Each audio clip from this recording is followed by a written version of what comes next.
Teman-teman sekalian, kali ini kita akan bercerita sejarah Zeno ya, salah satu tokoh utama atau pertama kali orang yang menemukan yang hari ini kita kenal dengan pemikiran Stoikisme.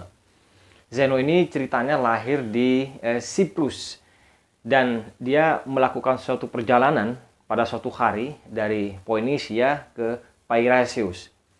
Nah, dalam perjalanan ini, Zeno diceritakan oleh Diogenes Laertius di dalam buku The Lives and Opinions of the Eminent Philosophers itu mengalami kecelakaan. Lalu kemudian kapalnya Zeno ini karam, tenggelam bersama kargonya. Jadi barang-barangnya hilang di situ.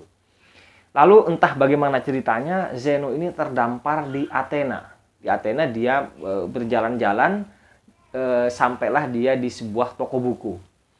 Di situ dia membaca-baca buku. Saat membaca-baca buku itu, dia menemukan buku judulnya Memorabilia yang ditulis oleh Xenophon. Ternyata Xenophon ini adalah muridnya Socrates. Jadi buku Memorabilia ini adalah buku yang menceritakan tentang Socrates. Jadi memang selain Plato yang menuliskan kisah hidup dari Socrates itu adalah ada Xenophon, muridnya juga. Walaupun jarang dipakai karena Xenophon ini adalah seorang tentara yang disebut-sebut seringkali melebih-lebihkan cerita Socrates di dalam bukunya itu. Tetapi Zeno sangat terinspirasi dari buku itu. Dia lalu ingin bertemu dengan satu sosok yang memiliki kebijaksanaan seperti Socrates. Lalu dia bertanya kepada penjual buku, "Hai penjual buku, kira-kira di mana saya bisa menemukan sosok seperti Socrates?" Lalu pada saat itu ada Krates, ini salah satu filsuf Yunani lainnya, lewat di sekitar toko buku itu, maka sama pemilik toko ditunjukkan. Itu salah satu orang bijak yang kira-kira kebijaksanaannya mirip dengan Socrates.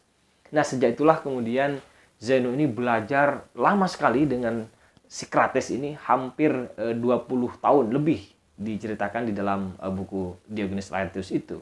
Nah, bersama Krates ini Zeno menulis banyak karya yang itu ternyata sayangnya sampai hari ini tidak ditemukan. Beberapa karya yang cukup penting, misalnya salah satunya itu adalah dia menulis buku juga berjudul Republik. Konon buku ini untuk menyaingi bukunya Plato yang judulnya sama juga Republik. Tetapi perbedaannya kalau Plato masih berbicara tentang kasta-kasta, kira-kira tingkatan-tingkatan masyarakat. Tetapi Zeno sudah berbicara soal egaliter, jadi egalitarianisme, bahwa masyarakat dalam suatu negara itu harus dibangun dengan prinsip-prinsip egaliter, prinsip persamaan. Selain itu ada beberapa buku-buku lainnya, misalnya ada Life According to Nature, kemudian Emotion, Duty, Greek Education, Homeric Problem, dan beberapa buku lainnya yang sayangnya itu tidak kita temukan. Jadi kalau kita berbicara tentang Zeno atau mempelajari beberapa pemikiran Zeno, memang yang paling banyak dikutip itu adalah bukunya Diogenes Laertius itu.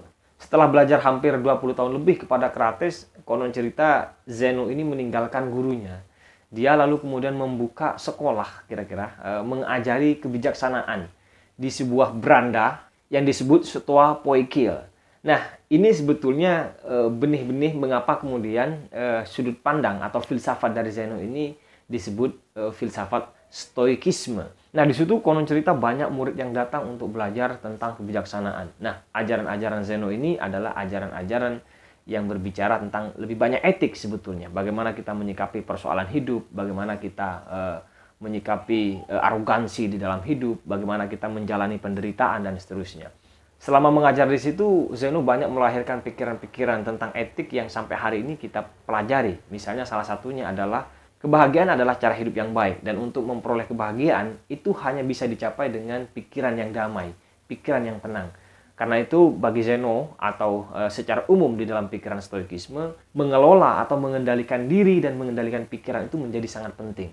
Selama mengajar di Stoa Poikile ini, Zeno memiliki beberapa pengalaman yang menarik bagi kita untuk kita simak mungkin ketika kita berhadapan dengan persoalan kita hari ini.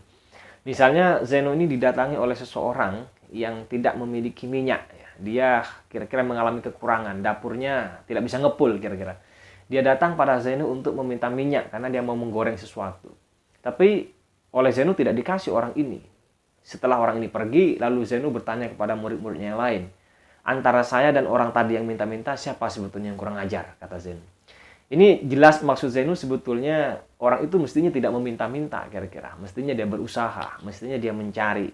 menghadapi persoalannya, bukan kemudian diserahkan kepada orang lain dengan cara meminta, cara instan, kira-kira begitu. Selain itu, Zeno didatangi oleh seorang murid, dia adalah seorang Rodian, yang konon dia tampan dan kaya. Dia datang untuk belajar pada Zeno, tetapi gaya-gayanya menurut Zeno sombong orang ini. Oleh Zeno bukannya malah diajarin, orang ini ditempatkan dengan orang-orang miskin, ditempatkan dengan para budak, ditempatkan di tempat yang kotor. Sehingga pelajar ini yang yang kaya ini merasa tidak senang, tidak suka di tempat belajar itu, lalu kemudian pergi. Zeno setelah dia pergi mengatakan bahwa, kata Zeno, tidak ada yang lebih tidak pantas daripada sebuah kesombongan, kata dia. Dari dua cerita ini sebetulnya menunjukkan bahwa Zeno sangat peduli, sangat menekankan kepada bagaimana etik, bagaimana menempatkan diri, bagaimana mengontrol diri ketika kita menghadapi persoalan-persoalan hidup yang tidak sesuai dengan keinginan kita. Inilah sekelumit tentang cerita Zeno, seorang pendiri dari Stoikisme yang hari ini sedang ramai kita bicarakan pemikirannya di Indonesia.